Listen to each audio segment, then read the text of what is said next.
انك تحط التسعيرة حاجة مش سهلة، بس تعالى ابسطها لك.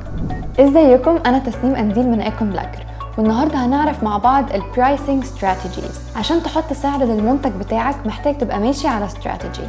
هنعرف مع بعض انواع الاستراتيجيز ونعرف نختار ايه الاستراتيجي اللي هتكون انسب حاجة للستور بتاعنا. 8 استراتيجيز. 1. value based.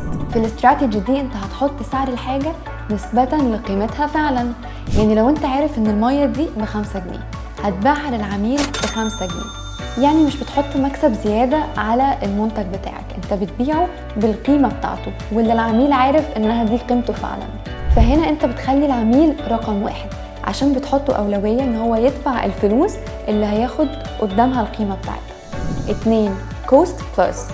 ودي معناها ان انت تحط نسبة مكسب ثابتة على اي منتج عندك مهما كانت تكلفة الانتاج بتاعته.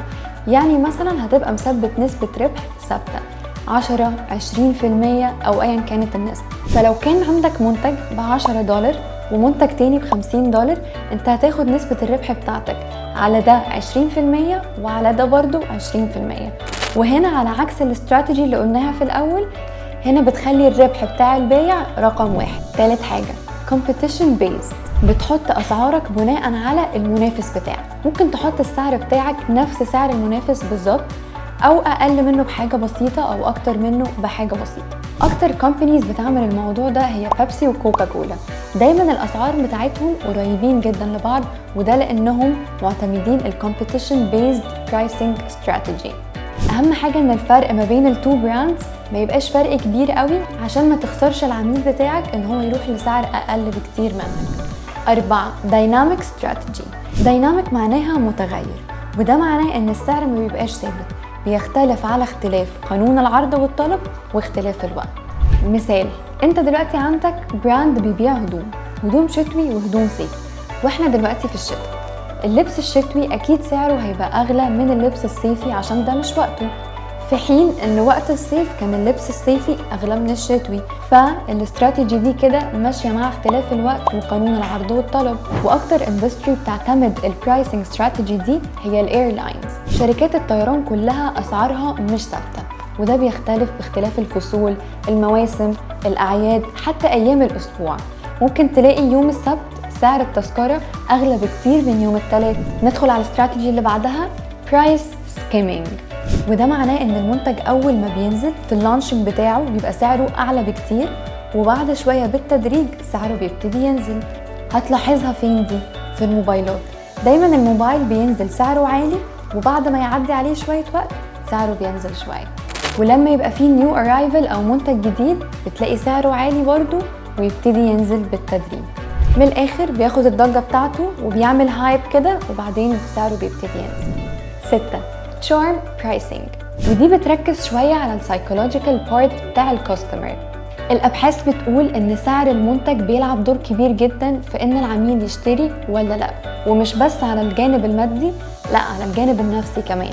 عشان كده بيتبعوا نظرية اسمها الأود نمبر، وهي إن السعر بيبقى بيخلص برقم 5 أو 9. مثلا عندك منتج ب100 جنيه ومنتج تاني ب95 جنيه، هتلاقي نفسك اوتوماتيكلي حاسس ان انت عايز تشتري اللي ب95 جنيه حتى لو الفرق بينهم حاجه بسيطه جدا.